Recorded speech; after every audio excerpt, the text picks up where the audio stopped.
In-N-Out is known as one of the most iconic burger places in America. Representing the West Coast, they've got the most simple menu, great burgers, great food, awesome vibes, and such a cult following, it makes me jealous.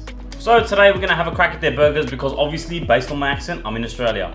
I've never had the chance to go to America, let alone try In-N-Out. It's so simple to make. You've got their special spread, beef patties, American cheese, lettuce, tomato, onion, and that's it. You may be wondering why the ingredients sound so simple, but as I've shown you before, it's about how you make it and how you do it. So let's get into it.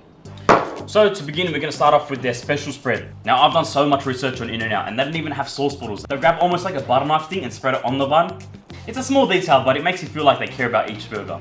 McDonald's shoots their sauce out of actual guns like it's silicone, which obviously reflects their quality. Alright, so like with any other special sauce, you're going to start off with mayo as your base. You can add literally anything to mayo and it'll still taste delicious. Anywhere from special sauce to aioli. I can't think of more right now, but trust me, you can add anything to it. So right now we're gonna go in with half a cup of mayo and make sure you're getting real egg. Do not use that weird cheap stuff. It's gotta be whole egg because that's what's gonna really taste nice. Now go in with 2 tablespoons of ketchup. I don't like to measure so I can feel like a chef, but obviously if you want proper results, please make sure you measure. Then this is around a tablespoon and a half of diced pickles. I'm gonna go in with a tiny splash of apple cider vinegar. Now this one I don't even measure because I want it to be that little. And finally, the secret ingredient, I've stolen my mom's sugar. Now it's a bit of a conspiracy theory, but this is why I think In-N-Out does so well in the American market. Apparently they add sugar to their burger patties, their sauce, and everything else. And so that's why when friends have told me they've tried it, it tastes a bit sweet for some reason. And so this is what I'm thinking makes their burgers so addictive. So into this, I'm gonna go in with half a teaspoon.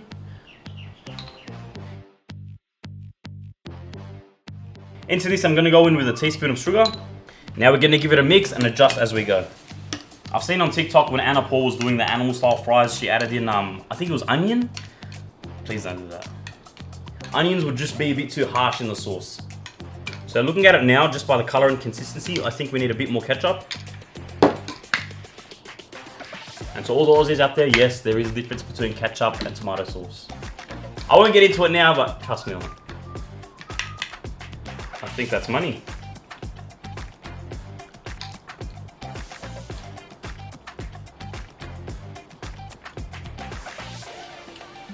It needs mustard. That's what it needs. Be right back. I think I put a bit too much sugar.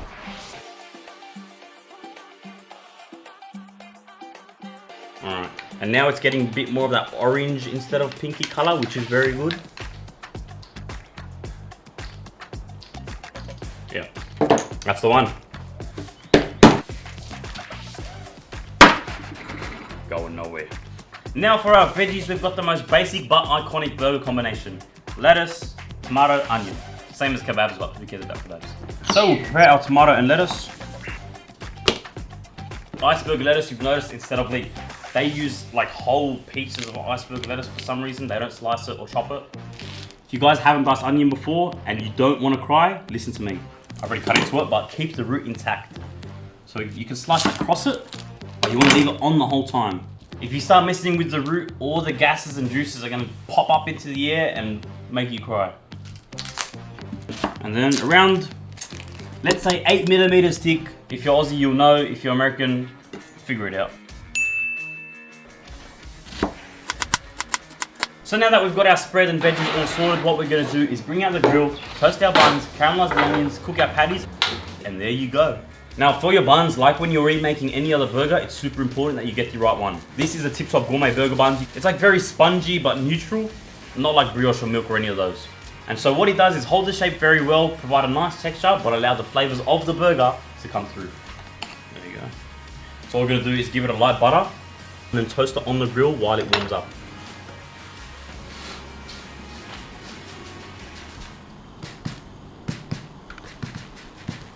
The problem with toasting buns is that the rim will get toasted, so you can put a bit of pressure in the middle, and that'll get it nice and evenly distributed. Alright, it's heating up pretty fast, so I think that's the best toast we're gonna get before we burn, so I'm happy with that. And now for the next step, caramelizing our onions. We're gonna put these on here. Gonna add a fair amount of butter, and then we're gonna let them dance.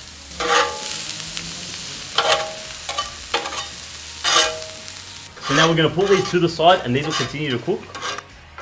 And now for the main event, I've got 2 beef patties, 80-20, and I think these are around 90 to 100 grams maximum. Even though they don't smash their burgers, In-N-Out has fairly thin patties. And we've seen the size of the bun, so we don't want to make them too thick. So the grill is smoking, so you know what to do.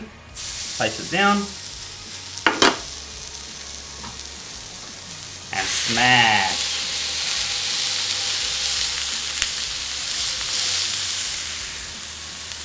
I think that's perfect size. So now we're going to hit it with some salt, a touch of black pepper, and like we mentioned before, a tiny bit of sugar. Now if you're going to get all sciencey about this stuff, sugar does technically help with the Maillard reaction, which is what we want when we're getting a smash patty. The Maillard reaction is that nice thick brown crust at the top. Because what that is caramelization of the fat, and obviously sugar helps caramelization. We're going to start to flip our patty. There you go. Hit it with a slice of American cheese and move it to the side. Now it's time for patty number 2.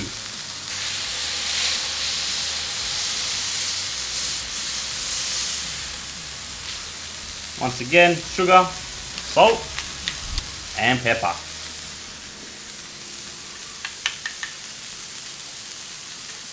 Too good, man, too good. Don't mind me.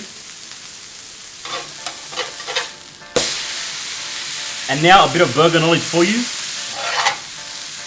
Go like that. And now the top one's no longer cooking and the cheese on the second is melting. Now we put some of those onions on top.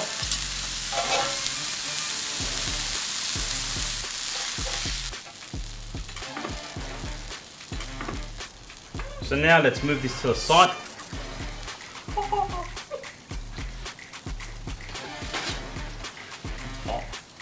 Now let's move this to the side and start building our burger. I know this from memory. What I'm going to do is add some sauce on the bottom. Go in with 2 dill pickles. Now I think In-N-Out uses bread and butter pickles, which are a bit sweeter, but we've had enough sugar in this thing, so I'm not going to go for any more. We're going to go in with a slice of tomato, our iceberg lettuce. It's a burger, not a salad, yeah? This is enough lettuce. And then we go for our double patties. Oh, a bit more special sauce. And there you go. Now just watch this. How good's that? Wow. I think that's bang on the money again. We're 2 for 2, guys. Shake Shack and now In-N-Out. I'm gonna shut them all down. It looks too good to eat. Alright. I'm nervous. Woo! That is beautiful. The caramelized onions. Game over. This tastes more simpler than the Shake Shack burger we made, but it's almost nostalgic. Beautiful. And I can sort of taste the sugar in the patties as well. I've caused an absolute mess on both myself, the table, and the burger, but who cares? I want to say thank you guys for tuning in. Thanks for giving me another excuse to make an awesome burger. And as always, like, follow, subscribe, all that good stuff, and drop in the comments what you want to see me make next.